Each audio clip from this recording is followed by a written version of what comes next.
우리 하나님의 말씀 보겠습니다.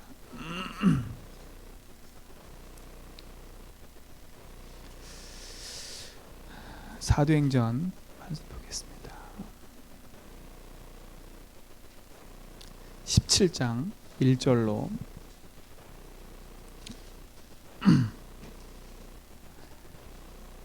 3절까지만 보겠습니다. 사도행전 17장, 오늘 사도행전 17장 보겠습니다. 같이 읽습니다. 한 절 같이 읽습니다. 시작. 그들이 암비볼리와 아볼리아노로 다녀가 데살로니가에 이르니 거기에 유대인의 회당이 있는지라. 바울이 자기의 관례대로 그들에게 들어가서 새 안식일에 성경을 가지고 강론하며 뜻을 풀어 그리스도가 해를 받고 죽은 자 가운데서 다시 살아날 것을 증언하고 이르되 내가 너에게 전하는 이 예수가 곧 그리스도라 하니. 여러분에게는 이게 있어야 돼요. 복음을 누리는 관례. 이게 있어야 돼요. 그치요? 바울은 분명한 이 관례가 있었어요. 그러니까 자기만의 가지고 자기가 자기 삶 속에 이 복음의 누림에 대한 분명하고 정확한 그것이 있었어요. 그래서 여러분 서론에 좀 기억할 거는 가장 첫 번째, 여러분 복음을 이해하셔야 돼. 그럼 처음에는 복음을 이해하는 단계가 있어요. 그렇죠? 여러분 복음을 어떻게 알고 계세요? 진짜 예수가 그리스도다.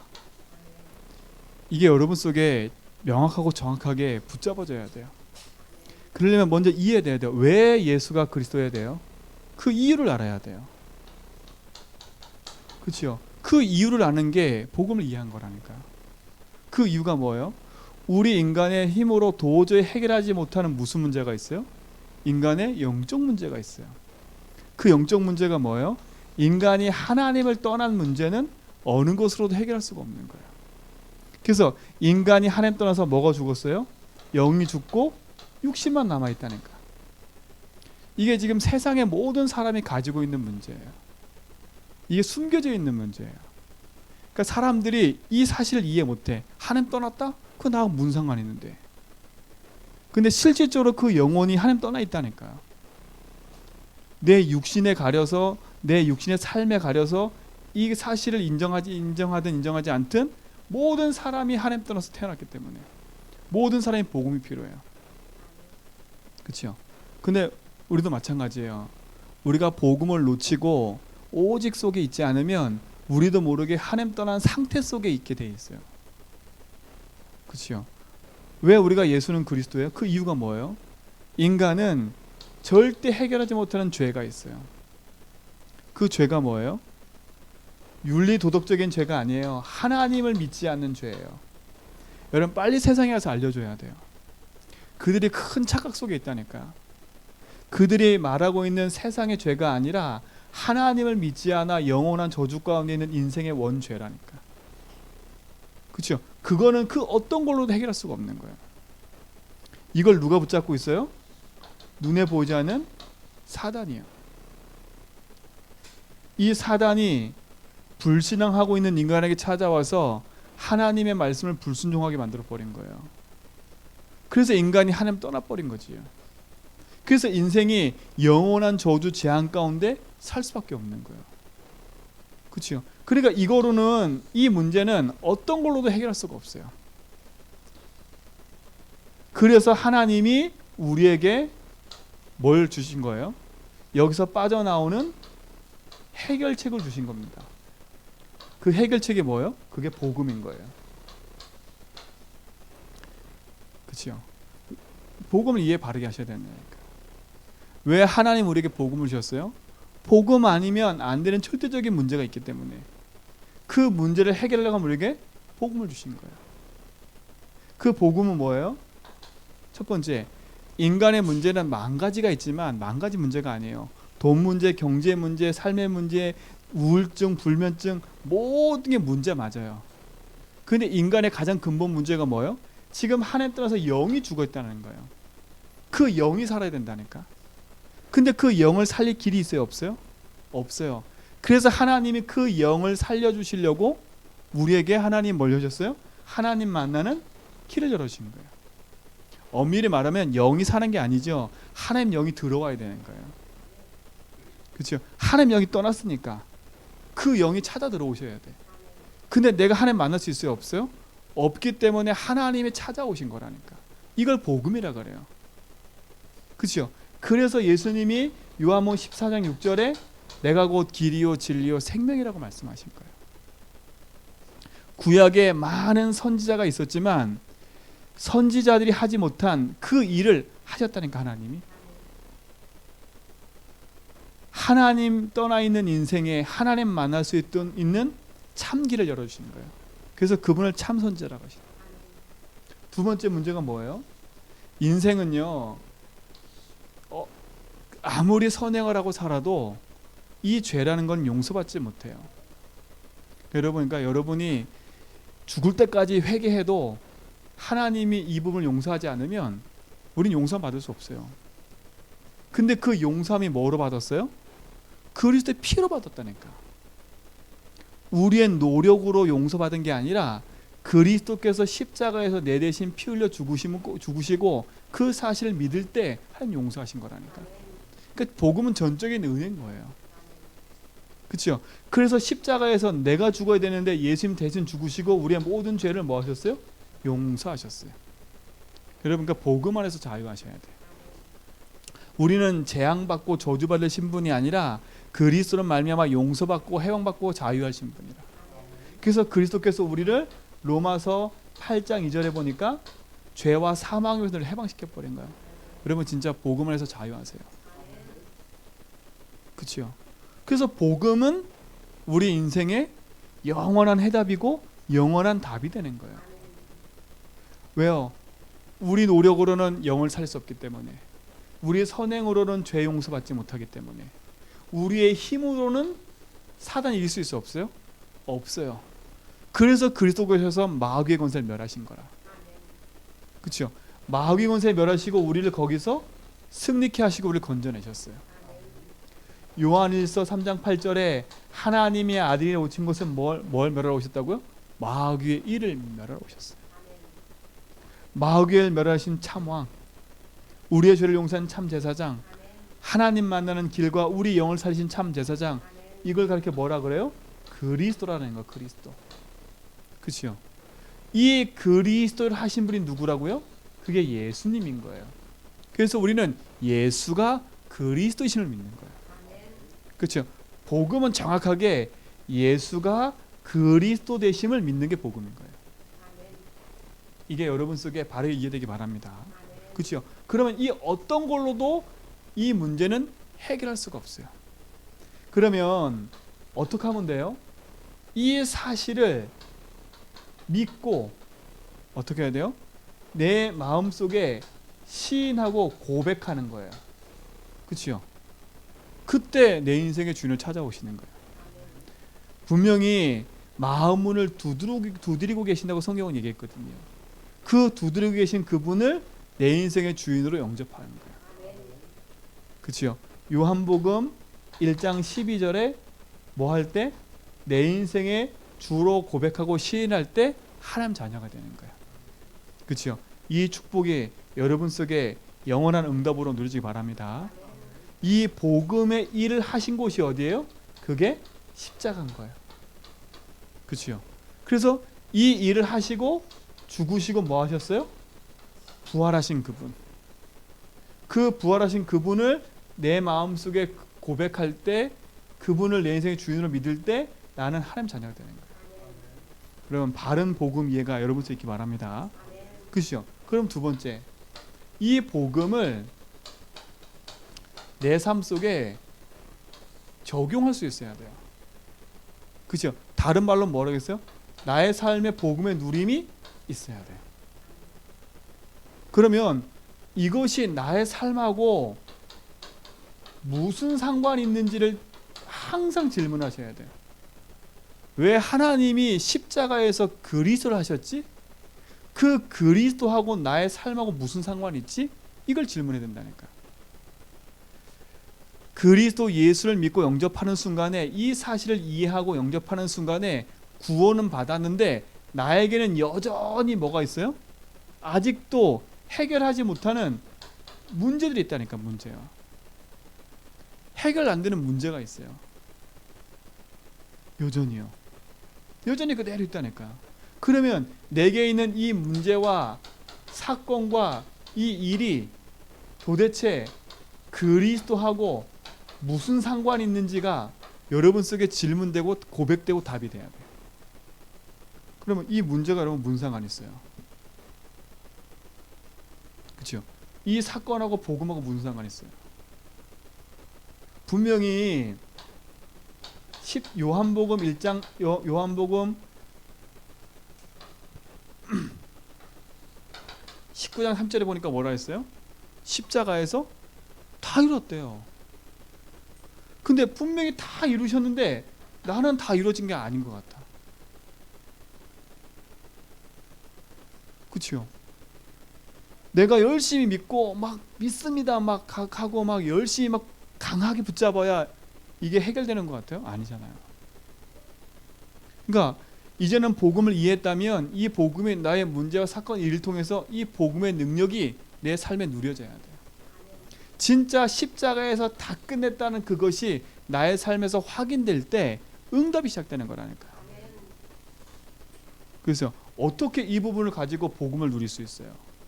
이게 이제 여러분들이 현장에서 사람 만나서 복음을 전하고 그 사람을 세울 때 여러분이 이 답이 있어야 그 사람을 양육하고 세워줄 수 있어요. 그 사람의 문제와 사건을 재해석해 줄 수 있다니까요. 그렇죠? 그러면 무슨 상관이 있기 전에 나의 문제가 뭐예요? 진짜 나의 문제가 뭐예요? 이거부터 이해하셔야 돼. 진짜 나의 문제가 뭔지. 진짜 나의 문제가 뭐예요? 돈 문제예요? 건강 문제예요? 아니면 지금 내가 막 나도 모르게 갖고 있는 내 이 분노와 화와 내가 해결하지 못하는 그 가슴 속에 있는 뭔가 있는 그거예요? 맞아요. 근데 그거보다 더 중요한 내 인생의 가장 근본의 진짜 문제가 있다니까. 그 문제가 뭐예요? 그게 영적 문제인 거예요. 그렇죠? 그 영적 문제가 나의 삶 속에 지금 우울하다, 경제 문제다, 죽고 싶다, 힘들다 그런 문제로 드러난 문제일 뿐인 거예요. 그렇죠? 드러난 문제일 뿐인 거예요. 그러면 진짜 내 인생의 진짜 문제가 뭐예요? 빨리 인정하셔야 돼.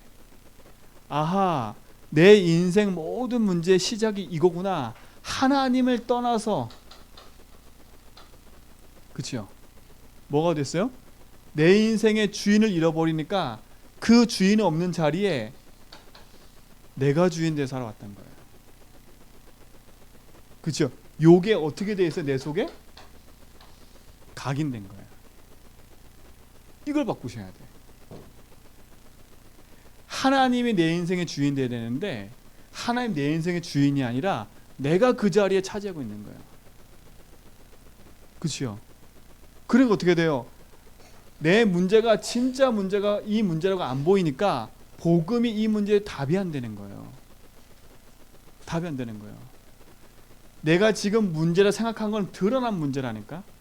근데 그 드러난 문제 이전에 깊이 있는 문제가 뭐예요? 하나님 떠나 있는 요 문제인 거예요. 그렇죠? 그리고 어떻게 돼요? 하나님 떠난 내 인생의 주인이 나로 살다 보니까 그대로 내 삶 속에 뭐가 찾아와 있어요? 재앙과 고통이 그대로 와 있는 거예요. 재앙과 고통이 왜 와요? 믿지 않기 때문에 오는 거라니까. 인생의 주인이 내가 되면 재앙과 저주는 막을 수가 없어요. 그렇죠? 여러분 이해하셔야 됩니다. 재앙과 저주는 내가 주인이 됐으면 막을 수 없다니까요. 그럼 더 뭘 못 이겨요? 사단은 이길 수가 없어요. 사단은 이길 수가 없어요. 이 사단은 지금도 끊임없이 내 인생의 영적인 눈을 가려서 인생의 주인이 하나님이 아니라 내가 되도록 만든다니까. 그래서 어떻게 해요? 이 땅에 살면서 그대로 저주 재앙 가운데 고통받으며 살도록 만드는 거예요. 그렇죠? 그러면서 예수 믿으면서도 그대로 불신자와 똑같은 그 상태 속에 계속 살도록 만드는 거예요. 여러분 인생의 모든 문제의 시작이 불신자 때 가지고 있었던 그 창세기 3장의 그 문제가 예수 믿는데도 불구하고 그대로 그 상태 그대로 있었던 거예요. 예수 믿고 구원은 받았는데 뭐가요? 상태가 그대로라. 상태가 어떤 상태가요? 영적 상태가 그대로라. 그러니까 여전히 나예요. 예수님 믿고 구원을 받았는데 여전히 누가 주인이에요? 내가 주인이에요. 어떤 상태요? 그림을 표현해 볼까요? 딱 요건 거예요. 제가 새벽에 말했죠. 어제 만났던 그 친구가 그러더라고요. 요 상태 얘기해요. 요 상태. 나는 전혀 문제 없대. 나는 잘못한 게 아무리 봐도 난 잘못한 게 없대. 누가 잘못했냐? 저 사람이 잘못한 거야. 저 사람이. 그래서 저 사람이 잘못해서 저 사람이 미운 거야. 그렇죠? 제가 그 친구한테 복음을 설명하고 이 부분 얘기했더니 눈물을 흘리면서 뭐라 했냐? 아침에 저한테 카톡이 왔는데 제가 여태까지 너무 교만하게 내가 주인 데 살았다는 게 보였대요. 내가 주인 데서. 내가 주인 데 사니까 누굴 못 이겨요? 절대 사단의 공격하면 이길 수가 없어요. 그렇죠? 사단이 뭘 갖고 공격이 들어와요? 문제 사건 일 갖고 공격이 들어오는 거예요. 복음으로 재해석되지 않으면 문제 사건 일이 나에게는 고통과 저주 재앙이 돼버리는 거예요. 여러분 그냥 복음을 이해하고 끝내지 말고 복음을 나의 삶에 적용하라니까요. 내 삶 속에 진짜 문제가 창세기 3장의 그 문제가 그냥 구원받고 끝난 게 아니라 그 상태 그대로 내가 각인돼 있구나. 어떻게 해요? 예수는 믿었는데 여전히 주인이 나라. 그러면 어떻게 돼요? 여전히 주인이 나니까 사단을 이길 수가 없어요. 뭘 막을 수가 없어요? 재앙을 막을 수가 없어요. 더 중요한 건 지옥의 배경 막을 수가 없는 거예요. 지옥은 가지 않지만 지옥 같은 삶을 사는 거라. 이해하셔야 돼요. 예수 믿으면 지옥은 안 가요. 근데 지옥 같은 삶을 이 땅에 사는 거예요. 그렇죠? 여러분 그러니까 우리 제자교회 모든 성도님들은 이 땅 사는 동안에 지옥 같은 삶을 살지 말고요. 진짜 복음 안에서 평안 누리다가 재앙을 이기고 사단 이기는 복음 누림 속에 있기 바랍니다. 그렇죠? 그래서 이게 인정이 돼야 돼. 아하, 나의 문제가 영적 문제구나. 그 영적 문제가 드러난 게 지금 이 것들이구나. 그 문제의 근본 시작이 뭐라고요? 하나님 떠나 재앙 가운데 사단에 붙잡혀 살고 있었던 그 옛날 그 상태 그대로 내가 있었구나. 그렇죠? 그럼 이걸 어떻게 바꿔야 돼요? 이걸 바꾸는 길은 열심과 노력과 지식이 아닌 거예요. 그래서요. 그러니까 이때 복음이 돼야 되는 거야. 그렇죠? 이때 우리도 모르게 또 어떻게 적용을 하냐? 이 문제를요. 이렇게 적용해요. 복음하고 상관없으니까 어떻게 적용하냐? 종교처럼 적용하네요. 종교처럼.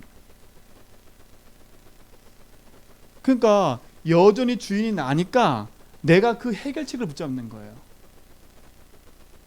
기도가 나쁜 게 아닌데, 말씀 보는 게 나쁜 게 아닌데, 내가 주인 된 상태에서 기도를 하는 거예요. 이거 이해하셔야 돼. 내가 주인 된 상태에서 예배를 하는 거예요. 내가 주인 된 상태에서 성경을 보는 거예요. 그렇죠? 그러니까 어떻게 돼요? 종교는 뭐냐? 내가 찾는 거라니까. 근데 우리는 종교가 아니라 뭐가 돼야 돼요? 복음이 돼야 돼요. 종교는 내가 주인인 거예요.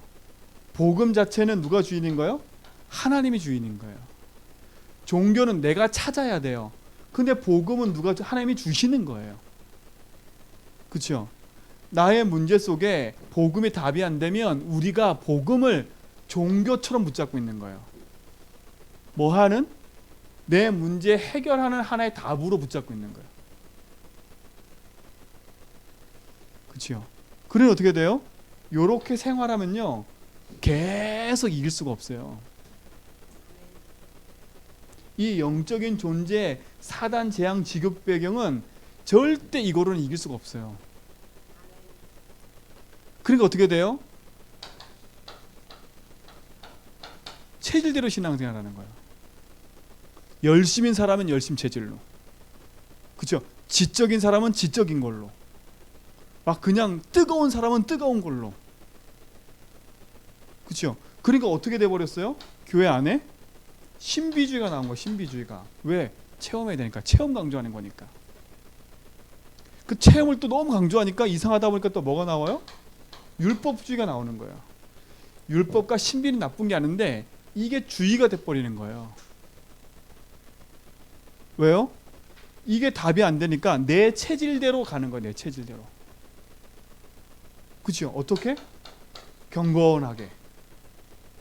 좀 조용한 사람은 경건하게, 좀 지적인 사람은 율법적으로, 조금 뭔가 체험이 많은 사람들은 신비 쪽으로, 이렇게 체질대로 생활한다니까.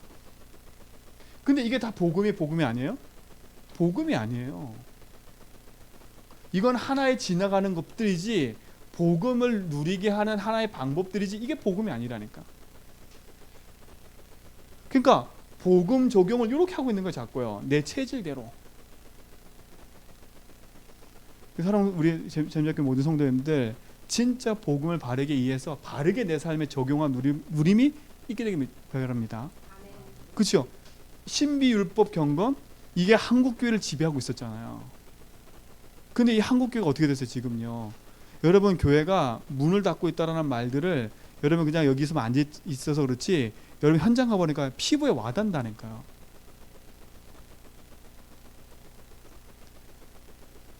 왜? 이렇게 해왔기 때문에. 이게 지금 우리 한국교회의 흐름이에요. 그러니까 여러분 복음으로 내 인생을 재해석하라는 말은 내가 복음 붙잡고 내 체질대로 신앙생활하면 안 된다는 거예요. 이걸 복음으로 재해석해버려야 돼. 그렇죠? 아니라니까 체질은요.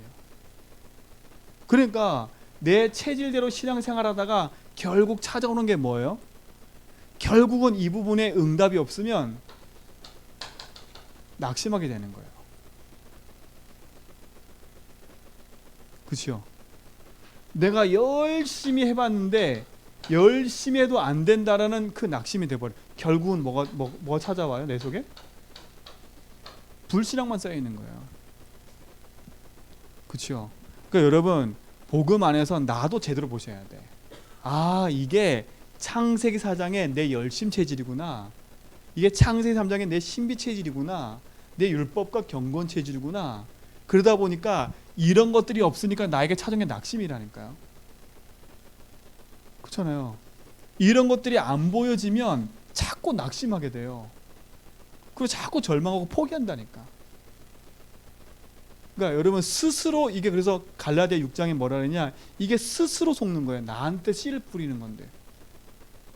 그러니까 내 삶에 뭐가 없어요? 그러니까 뭐가 없느냐? 무응답인 거예요. 무응답. 오늘 진짜로 여러분 복음을 이해하고 복음을 적용하고 누리는 이 부분들이 여러분 속에 사실화되기 바랍니다. 그렇죠? 내 체질이 창세기 3장 속에 있는 체질이라면 이 체질이 복음으로 바뀌어야 돼. 그러니까 우리도 모르게 인간은 종교적인 습성이 있다 보니까 그 종교적인 체질로 많이 생활하는 거예요. 그렇죠? 그러니까 어떻게 돼요? 내 삶에 응답이 없는 것처럼 자꾸 보이는 거라. 이 부분들을 여러분 좀 잘 이해하시고 복음을 붙잡고 왜 오직 하라 하는지를 잘 이해하면 하나님 응답을 하실 거예요. 그렇죠? 요렇게 나아가 각인되어 있는 거예요. 그렇죠? 사단은 하는 짓이 하나라니까. 다른 게 아니에요. 광명의 천사로 나타나서 복음의 영광의 빛이 비치지 못하게 만든다 그랬으니까. 그렇죠? 여러분 그래서 이 부분들을 바르게, 종교와 복음을 바르게 이해하셔야 돼요. 그래서 종교적인 습성 속에 있는 내 인생의 차질을 정말 바르게 보고 복음으로 내 삶을 적용해야 돼요. 그렇죠? 그러면 아까 질문했잖아요. 이 복음이 나하고 무슨 상관이 있어요? 다 끝냈는데, 그 다 끝낸 복음인데 나는 자꾸 안 끝나고 있다는 거죠. 근데 그 안 끝나는 문제를 봤더니 그 진짜 문제가 뭐예요? 영적 문제인데, 그 문제가 하나님 떠나 죄 가운데 사단에 붙잡혀 있는 그 창세기 3장이 복음 듣고 이해인해서 구원은 받았는데 그 영적 상태가 그대로 나은 거예요. 그러니까 어떻게 돼요? 사단 재앙 지옥벽에 그대로 밀려와 있는 거예요. 근데 이걸 안 바꾸고 내가 이렇게 생각하는 거야. 그렇죠? 어떻게? 종교 생활을 하고 있는 거야. 어떻게? 내 체질대로. 그렇죠? 이렇게 흘러가고 있다니까. 그러니까 결국은 뭐예요? 이렇게 하는 거야. 조금 내가 이렇게 은혜 받고 뭐가 되면 막 기분 좋았다가, 그렇지 않으면 확 가림되고. 이게 다른 말로 뭐예요? 기복신앙인 거예요. 올라갔다 내려갔다, 올라갔다 내려갔다, 올라갔다 내려갔다. 이걸 계속 반복하는 거예요. 어떤 사람은 실컷 올라가다 사람 때문에 내려진 사람이 있고요. 어떤 사람은 실컷 올라가다 경제 때문에 내려온 사람이 있고요. 어떤 사람은 실컷 올라가다 자녀 때문에 내려온 사람이 있고요. 그 포인트는 다 틀린데 똑같은 문제인 거예요. 똑같은 문제. 그렇죠? 요 꼭지점에 있는 것들이 돈, 경제, 사람, 일 때문에 말하지만 결국은 요 문제가 무슨 문제라고요? 요 문제라는 거예요. 여전히 구원받아 놓고 내가 주인 되어 있는 상태. 그것이 내 체질화 돼 가지고 그것이 복음인 양 오해되어 있는 상태. 그렇죠? 오해된 상태. 그러다 보니까 내 삶에는 뭔가 안 되는 계속 반복적인 무응답, 안 되는 문제가 계속 오는 거예요. 그렇죠? 이걸 보고 낙심하라 이게 아니에요. 이렇게 봤다면, 이게 맞다면 진짜 이걸 복음으로 뭐 해야 돼요? 뒤바꿔야죠. 재해석. 그러면 이때 진짜 우리가 어떻게 복음이 내 삶에 누림되고 적용을 시킨 건가가 중요한 거예요. 그렇잖아요. 진짜 문제가 이 문제 맞다면 우리는 뭘 바꾸면 돼요? 이걸 바꾸면 돼요. 뭐 바꾸면 돼요? 주인을 바꾸면 되는 거예요. 그렇죠? 주인을 바꾸는 거예요. 내가 주인 된 그 자리에 있는 것을 바꾸는 거예요. 근데 내가 주인 됐다라는 이 말이 이해가 안 된다니까요. 그렇죠? 이게 유목사님도 이 말씀을 하시는데 뭐라 말씀하셨냐면, 내가 주인 됐다는 말을 많은 분들이 이해 못한대. 그리고 이 메시지를 하시는 뭐라고 계셨냐면, 여러분들 못 알아들을 거라고, 이게 너무 어려울 거라고. 근데요, 이게 진짜 깨달아지는 게 어려워요. 주인 바꾸라는 건 알겠는데 도대체 그 주인 바꾸는 건지 뭘 모르는 거예요. 그렇죠? 그 주인 바꾸는 자리가 여전히 내 체질대로 또 이걸 바꾸고 있어. 그러니까 이렇게 또 하고 있는 거예요. 이렇게 사단이 가지고 있는 관계와 교묘함은요, 이 복음 하나만 놓치면 사단은 끝나는 거기 때문에 계속 공격하는 거예요. 그렇죠? 그러면 안 바뀌냐? 그게 아니에요. 그래서 하나님이 우리에게 뭘 했어요? 은혜로 주신 거예요. 은혜로. 그래서 은혜의 복음이라 그러는 거예요. 하나님의 은혜 아니고는 이 부분들이 뒤바뀔 수가 없어요. 뒤바뀔 수가 없다니까. 에베소 2장 8절에 하나님의 은혜래요. 그 은혜의 복음 속에 우리 뭐 해야 돼? 그러면요, 이제는 내 문제를 바르게 볼 수 있는 진단해야 돼. 이거부터 해야 돼. 진단부터 바르게 해야 돼. 아하, 나의 문제는 돈 문제, 경제 문제, 사람 문제가 아니라 여전히 그 속에서 내가 주인데 살아오는 게 문제였구나. 그렇죠? 그러니 어떤 상태가 돼버리는 거예요? 내가 주인 되면 어떤 상태가 돼버려요? 하나님 떠난 상태와 비슷한 상태가 되는 거예요. 이해 가시죠? 하나님 떠나서 구원 못 받았단 말이 아닙니다. 어떤 상태가 비슷하다고요? 하나님 떠난 상태와 비슷해요. 그럼 뭐요? 빈집이야, 빈집. 빈집 상태가 되는 거예요. 그리고 어떻게 돼봐요? 무방비니까 뭐가 찾아와요? 재앙이 찾아오는 거예요. 그러니까 누가 찾아와요? 사단이 찾아오는 거예요. 왜 내가 주인 되지 말라라고 말을 하냐? 내가 주인 되면 요 상태가 그대로 오기 때문에 그래요. 재앙을 막을 수 없고 사단을 이길 수가 없어요. 그래서 빨리 뭐라고요? 이걸 인정하는 거예요. 하나님 말씀입니다. 지금까지 이 문제 사건 모든 일이 누구 때문에도 아니고 결국은 내가 하나님 믿지 못해서 온 결과군요. 그렇죠? 그래서 이 부분에 뭐가 필요해요? 빈집이 아니라 내가 노력해서 내 체질로 이걸 바꾸는 게 아니라 이 부분에 예수님이 뭐가 되도록 기도하는 거예요? 선지자가 되어 달라고 기도하는 거예요. 그렇죠? 이미 내 속에 선지자로 와 계시는데 내가 그분이 내 인생의 선지자임을 내가 인정하고 고백하는 거예요. 이미 제사장으로 내 속에 와 계시는데 재앙을 맡고 계시는데 어떻게 해요? 여전히 나는 재앙 만나 있잖아요. 그래서 우리는 뭘 붙잡고 기도하는 거예요? 십자가에서 재앙의 저주를 꺾으신 제사장을 붙잡고 기도하는 거예요. 그렇죠? 그 부분에 여전히 나는 사단 이기지 못하고 있기 때문에 사단을 이기시고 승리하시는 왕이신 그 그리스도 붙잡고 기도를 하는 거예요. 그렇죠? 선지자이신 주님이 나의 주인이십니다. 제사장이신 주님이 재앙 막으시고 나와 함께 하십니다. 왕이신 주님이 사단 꺾으시고 승리했습니다. 지금 내게 있는 이 문제 사건 일이 하나님 떠나서 내가 주인 돼서 온 문제군요. 그렇죠? 하나님 떠나서 내가 주인 되다 보니까 이 문제 사건이 나에게는 복음으로 재해석되는 게 아니라 그대로 재앙으로 내게 밀려왔군요. 그렇죠? 그러니 사단이 이걸 붙잡고 어떻게 계속 나를 넘어뜨린 거예요. 그래서 뭐 하는 거예요? 그래서 그 부분에 뭘 선포하는 거예요? 빛을 비추는 거예요. 빛을 비추는 거예요. 빛으로 오신 그리스도, 그분이 내 입술에 뭐가 되는 거예요? 믿음으로 고백되는 거예요.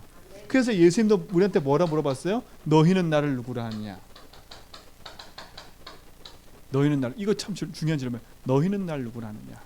첫 번째, 이 사람들이. 두 번째, 너희는 나를. 그렇죠? 여러분, 그냥 단순히 이해하고 끝난 복음 말고 그 복음이 나의 복음 돼야 돼요. 베드로가 이 고백을 했어요. 주는 그리스도시요 살아계신 하나님을 고백했어요. 근데 이 베드로의 고백도 입술에 고백했던 거예요. 언제 베드로가 이 고백이 나의 걸로 완전 적용돼 버려요? 갈보리 산에서 다 끝낸 그 복음 보고도 몰랐어요. 그렇죠? 예수님 죽고 부활한 거 보고도 몰랐어요. 갈릴리 바닷가에서 예수님 찾아와서 다시 제자를 불러 모아놓고 하나님 마지막 메시지 하는데 거기에 뭐라 했냐? 마태복음 28장에 아직도 의심하는 자가 있더라. 마지막 메시지 하는데. 근데 그 마지막 메시지를 붙잡고 어디 와서요? 감람산에 내려와서 뭐 했어요? 40일 동안 하나님 나라의 말씀 붙잡고 뭐 한 거예요? 집중한 거예요. 그 집중이 뭐예요? 이 시간이 있었다는 거예요. 이 시간이. 지금까지 그리스도께서 십자가 지신 이유, 그렇죠? 내 인생의 모든 이유, 하나님 나라의 미션이 뭐예요? 지금 인생이 하나님 떠나 죄 가운데 사단에 붙잡혀 내가 십자가 질 수밖에 없는 이유, 내가 죽고 부활할 수밖에 없는 이유. 그러니까 베드로가 어떻게 돼요? 이 사실이 적용되고 재해석되니까 바로 어떻게 돼요? 사도행전 3장에 안진뱅이 딱 만나고 답 주잖아요. 근데 안진뱅이 만나 답 줄 때 그 안진뱅이가 그냥 그날 있었던 안진뱅이가 아니라니까요. 나면서 안진뱅이였고 성전 미문이라는 곳에 매일 있었던 사람이라. 그러면 베드로도 알고 있었고 예루살렘 모든 사람이 알고 있었다니까. 근데 베드로가 그 안진뱅이를 볼 때 뭘로 보였어요? 아, 지금 이 사람 문제가 안진뱅이가 문제가 아니구나. 일어나는 게 문제가 아니라, 그치요? 이 사람이 지금 일어나서 치유되는 게 문제가 아니라 지금 이 사람이 뭘 몰라요? 성전에 앉아 있는데 메시지를 많이 듣고 예수님 부활했던 소식도 다 들었는데 그게 나하고 아무 상관이 없었던 거예요. 근데 베드로가 뭘 봤어요? 지금 그 사람 상태를 본 거예요. 아, 이 사람이 많이 듣고 아는데 그게 누구 거 아니었어요? 본인 게 아니었던 거예요. 그러니까 뭐라 그래요? 베드로 가서 은과 금은 내게 없거니와 내게 있는 건 내게 준다. 내게 있는 거예요. 내게 있는 거. 이제 복음을 이해하고 알았던 그 복음을 나의 복음으로 누가 가졌어요? 베드로가 가졌어요. 40일 집중하면서 그 응답을 맛봤다니까. 그래 어떻게 돼요? 그 안진뱅이 인생 문제에 답을 줘버리는 거예요. 뭘로? 나사렛 예수 그리스도의 이름이에요. 절대 거기에서 과학적 방법 쓴 거 없어요. 야, 네가 이제 예수 믿으니까 의사도 만나고 이런 적 없다니까. 그렇죠? 네가 이렇게 됐구나 해서 몇 번 척추 눌러주고 막 그런 적이 없어요. 그리스도를 선포되니까 그 사람 인생에 40평생 붙잡고 있었던 뭐가 무너져 버려요? 저주 운명이 무너져 버리는 거예요. 사랑하는 성도 여러분, 여러분 인생에 여러분이 도저히 해결 못하고 있는 인생에 이 문제가 있다면 진짜 이번 우리 강단 메시지 붙잡고요, 복음 안에서 집중하다가 그리스도로 말미암아 치유되는 응답이 있기 바랍니다. 그렇죠? 맞잖아요. 그리스도로 믿는 그 고백이 나의 고백이 되는 그때까지 뭐 하는 거? 우리는요, 믿고 따라고 고백하는 거예요. 주는 내 인생의 그리스도십니다. 그렇죠? 나의 길 되시고 해방 되시고 승리 되십니다. 그분은 나의 모든 것입니다. 그래서 여러분 있는 문제, 사건, 일이 복음으로 재해석되어져서 진짜 그것이 여러분 속에 응답이 되길 바랍니다. 그렇죠? 그게 그래서 감사잖아요. 감사. 내가 주인 됐다라는 말을 이해 못하면 복음은요, 나하고 너무 멀어질 거예요. 어떻게 붙잡고 있냐? 이렇게 종교처럼 붙잡고 있는 거예요. 제가 말했잖아요. 저희 집안이 요 상태 그대로 있었다니까. 요 상태 그대로요. 그대로 있다 보니까 그대로 재앙만 있었다니까. 저조차도 그렇고요. 복음을 이해하고 내 문제가 이 문제를 알고 그리스도 붙잡고 내 인생의 주인을 바꾸고 고백을 바꾸는데 하나님이 내 속에 하나하나 말씀으로 해방을 주세요. 믿음으로 해방을 주세요. 여러분 속에 진짜 이것이 응답되기 바랍니다. 그렇죠? 이 누림과 응답이 오면 어떻게 되겠어요? 여러분 가문의 문제를 그냥 간과하지 말라니까요. 여러분의 가정의 문제를 간과하지 말. 그러면 이제는 이게 진짜 맞다면 누구 핑계 댈 것도 없는 거예요. 누구 잘못했다는 문제 될 것도 없는 거예요. 내 인생을 사단이 영적인 무지로 가려놓은 거, 그게 이가 갈려야 돼. 그렇구나. 이 사단이 내 눈을 가리고 내 생각을 가렸구나. 그렇죠? 이 사단이 내게 이 어둠과 이 영적인 무지와 이걸 통해서 진짜 사단이 존재하는 걸 보지 못했고, 이게 가문에 흐르는 걸 보지 못했고, 그렇죠? 내가 주인 된 걸 보지 못하고 살아왔어요. 그러면 진짜 이를 갈고 누구 붙잡고 기도해야 돼요? 그걸 꺾으신 그리스도 붙잡고 기도해야 된다니까. 근데 아직도 여전히 내가 주인데 살아야 되겠어요? 아니잖아요. 그죠? 철저히 복음 앞에 나를 내려놓는 거예요. 복음을 적용하고 누리는 거예요. 복음을 이해하는 건 쉬워요. 이거는 한 번 들으면 끝나. 한 번 들으면 끝나는 문제는 구원은 없고 끝나요. 근데 내 삶의 응답은 계속 안 돼요. 왜 안 되냐? 결국은 이 이해된 게 나한테 뭐가 안 되는 거예요? 적용하고 누리면 안 되는 거예요. 여러분, 이 응답이 여러분 속에 있기 바랍니다. 그렇죠? 이 축복이 여러분 속에 진짜 응답으로 계속 오는. 그럼 뭐라 했어요? 제 말이 아니에요. 마태복음 16장 17절로 19절에 뭐라 했어요? 반석 위에 내 교회를 세울 거다. 음부의 권세가 이기지 못할 거다. 천국 열쇠를 주겠다. 누가 주신다고요? 하나님이요. 나는 그리스도 붙잡고 언약 안에서 내 인생의 문제를 복음 안에 재해석하고 지금까지 나는 문제없고 네 문제고 이 문제라고 다 핑계대던 그 모든 거 다 버리고 나는 오직 복음 붙잡았는데 하나님이 나를 다시 세우시는 거라. 그러니까 이게 이해된다니까요. 갈라디아 2장 20절. 나는 죽고 어떤 나예요? 이 나를 말하는 거예요. 그렇죠? 여전히 하나님 떠난 상태에 있는데 내가 잘난 것처럼 내가 주인된 그걸 말하는 거예요. 그 나는 죽고 이제 누가 살아요? 내 안에 그리스도가 사신 것이다. 그러니까 바울이 뭐라 했어요? 이제는요, 빌립보에서 나는 그리스도 외에는 자랑하지 않겠다. 그렇죠? 다 배설입니다. 그 바울이요, 오늘 사도행 17장 이렇게 읽잖아요. 요 사도행 17장 지나가다가 바울이 실패하는 현장이 하나가 있어요. 그게 어디냐? 아덴. 그렇죠? 그 아덴에서 뭐 때문에 실패했어요? 참 잘 알고 계시네. 뭘 갖고 변론했어요? 자기 전문가거든요. 그거 바울 전문가예요. 바울은요 변증가예요.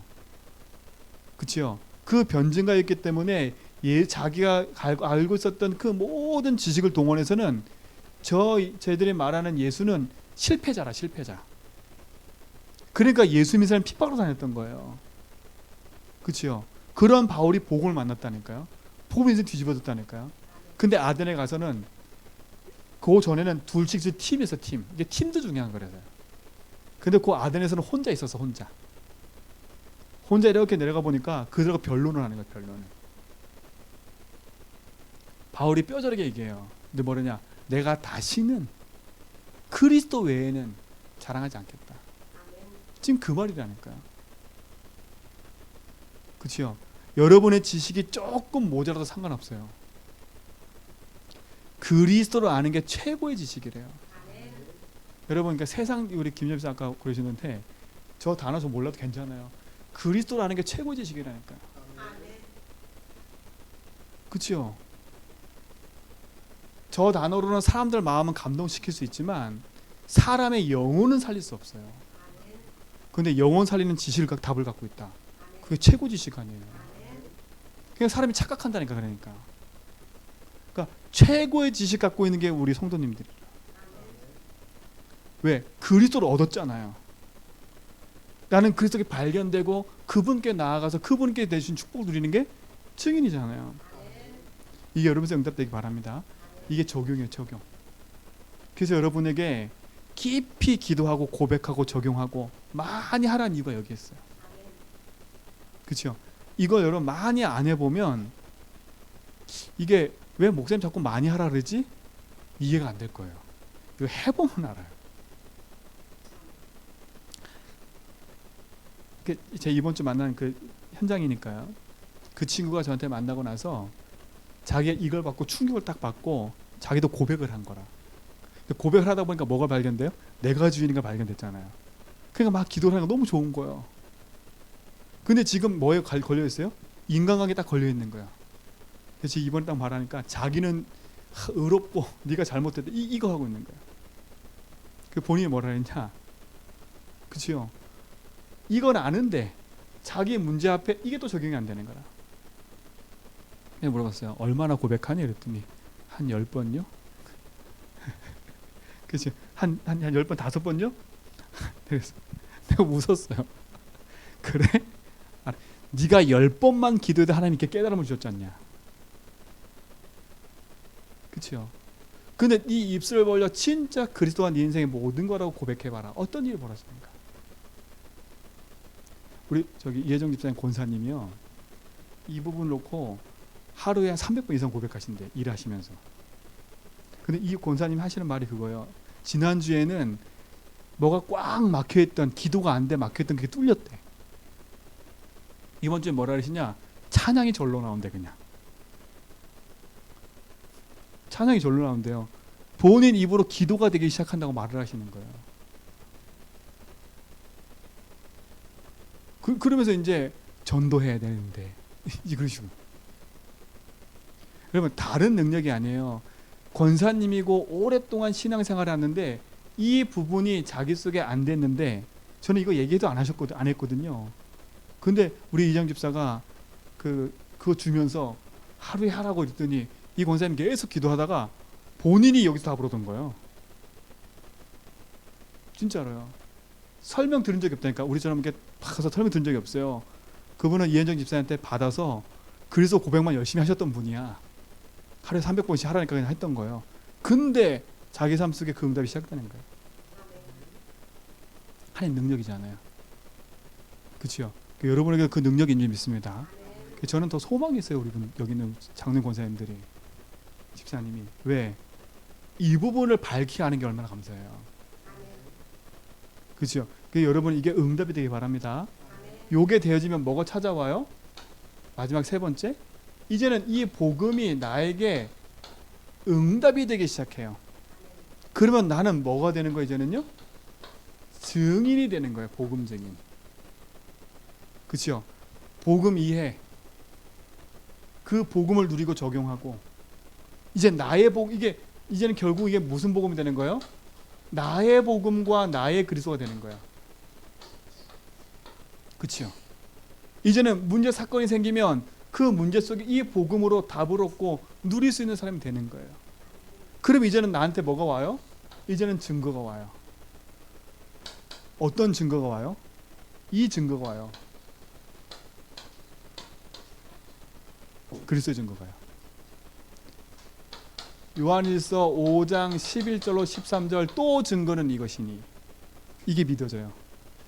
하나님이 우리에게 영생을 주신 것과 하나님의 그의 아들 안에 있는 그것이니라. 이게 믿어져요. 내가 성경을 많이 알고 이해되는 게 문제가 아니라 뭐가 믿어져요? 그리스도가 믿어지는 거예요.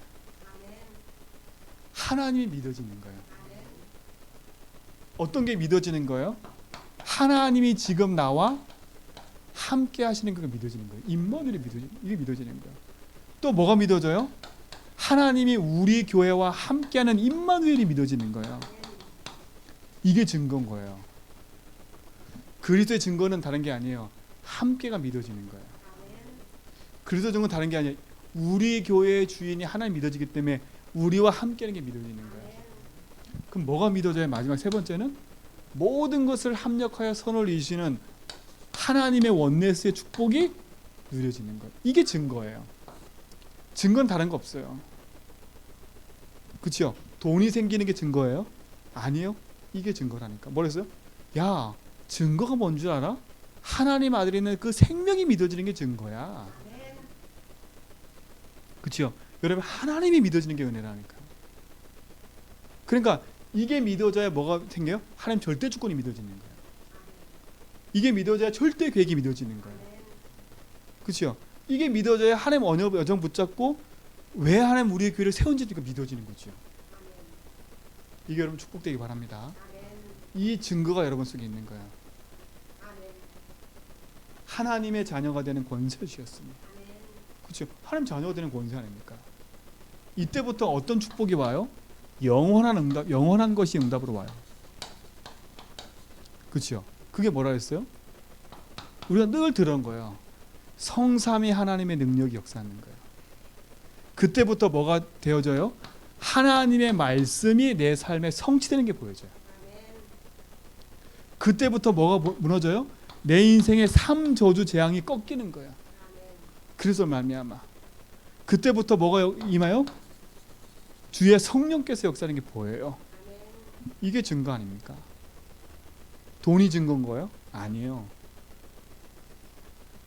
진짜로 복음 누리는 이 관례가 여러분 속에 있기 바라는 이 관례 아닙니까? 복음을 이해하고 복음을 나의 것으로 누리고 이것을 가지고 증거하는 삶. 그렇죠? 그때 역사는 하나님의 능력, 그 축복 여러분 있으면 있습니다.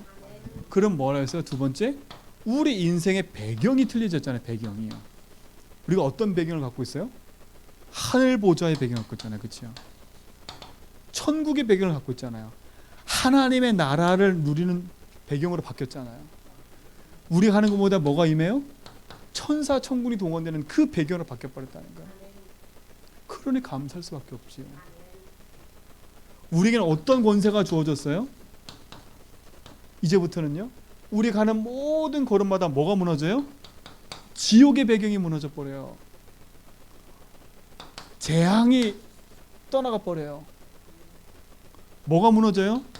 사단과 귀신의 권세가 떠나가는 그 응답이 영원한 응답으로 찾아와요. 그럼 우리는 뭘 증거하는 증인이에요? 다른 증인, 그리스도의 증인이라니까. 그러니까. 그래서 우리는 결국은 뭘 말하는 증인이에요? 그리스도만이 예수가 오늘 사도행전 17장에 읽었던 것처럼 뭐예요? 바울이 유대인의 회당에 들어가서 말한 게 뭐예요? 예수가 그리스도다. 뭘 갖고 얘기했어요? 성경을 가지고요. 그렇죠? 성경을 가지고 2절에 성경을 가지고 강론하며 뜻을 풀어. 여러분 성경에 있는 내용과 그 모든 것이 복음과 관계된 거 아시지요? 여러분 성경을 통해서 복음의 눈으로 보여지지 않으면 그죠? 그거는 그냥 하나의 또한 지식이에요. 근데 바울은 다른 거 자랑 안 했어요. 성경을 가지고 뭘 얘기했어요? 뜻을 풀어 그리스도가 해를 받고 죽은 자 가운데서 부활하사 그렇죠? 다시 살아날 것을 뭐라고? 증언했어요. 그럼 바울은 뭘 증언한 거예요? 왜 예수님이 십자가 지셔야 되는지 이걸 얘기한 거. 왜 십자가 져야 되는지. 그렇죠? 왜 십자가 되어야 돼요? 십자가가 아니면 이 문제 해결 안 되니까. 그리고 두 번째, 그분이 해를 받고 뭐 할 거? 부활할 걸 얘기하셨어요. 왜 부활해야 돼요? 사단의 권세를 깨뜨리고 우리를 구원하셔야 되기 때문에. 그럼 바울은 그거요. 성경의 뜻을 풀어 그분이 십자가에 지신 것과 그분이 부활하셔야 되는 당위성을 얘기를 한 거예요. 그분이 누구라고요? 그리스도다. 그분이 예수다. 그분은 누구? 동정녀 탄생했다. 그렇죠? 왜? 죄가 없어야 되니까. 여러분 입술에는 이 고백만, 이 축복만 있으세요. 여러분 만나는 사람에게 뭘 증거하는 증인이에요? 예수가 그리스도. 성경을 가지고 예수가 그리스도. 그렇죠? 예수가 그리스도. 저 옛날에 좀 착각했거든요. 성경을 가지고 막 헬라어 언어 가지고 막 많이 설명하면 좋은 설교자라거든요. 왜? 헬라어 언어 많이 설교하면 귀는 되게 좋아져요. 막 뭔가 지식은 막 쌓인다니까. 근데 지식과 귀는 쌓이는데 어느 순간 내 마음속에는요 하나님하고 너무 멀어지고 있어요. 뭐에 더 많이 갈급해지냐? 이 내용이 뭘까? 복음 내용보다 그 속에 다른 걸 자꾸 더 관심 가져요. 그렇죠? 그 모든 게 복음을 설명하는 건데 그 모든 게 복음을 누리는 건데 사단은요 그걸 또 빼앗아서 어디를 끌고 가버려요? 다른 데를 끌고 가버려요. 그러니까 여러분이 이 부분이 풍성해지기 전까지는 멈추세요. 뭘 멈추냐? 내가 했던 체질을 멈추라니까. 내 체질을. 진짜 이거 안 멈추, 이거 요대로 그대로 하고 있어. 신비하면서 복음 붙잡고 있다. 율법하면서 복음 붙잡고 있다. 이거는 바뀐 게 아니에요. 그렇죠? 그러니까 내 체질을 딱 바로 복음 안에서 적용하라니까. 그래서 빨리 이 부분을 가지고 답을 얻어가야 돼. 그래야 하나님신 응답 가지고 이 부분들을 찾아가는 거야. 이게 여러분의 뭐가 되라고요? 관례가 되라고. 관례. 그래서 마지막 숙제만 내가 마칠게요. 숙제. 숙제라 말하면 안 되고 실천이라 그럴게요. 숙제라고 하면 숙제 검사하는 거니까. 첫 번째는 뭐냐? 깊은 기도를 하세요. 집중해서 고백하세요. 여러분 진짜로 집중해서 고백해보라니까. 그리스도가 내 인생의 모든 끝에는 집중해서 진짜 하루에 내가 100번 이상 그 마음 고백한다라는 그거 가지고 참 이렇게 말하면 이제 듣는 사람이 이상하게 생각할까 봐 내가 지금 말을 잘 못하겠는데 진짜야. 집중으로 고백해보세요. 집중으로 그리스도가 모든 것 때문에. 그죠? 두 번째, 깊은 말씀 묵상을 하되 그냥 말씀 묵상하지 말고요. 3직 9절 있죠. 요한복음 14장 6절, 로마서 8장 2절, 요한일서 3장 8절 말씀이 그 말씀이 나의 것 될 때까지. 이 말씀이 나하고 뭐가 있지? 그 말씀을 한번 이 복음적 꼭 해보라니까요. 그러면서 뭐 하냐?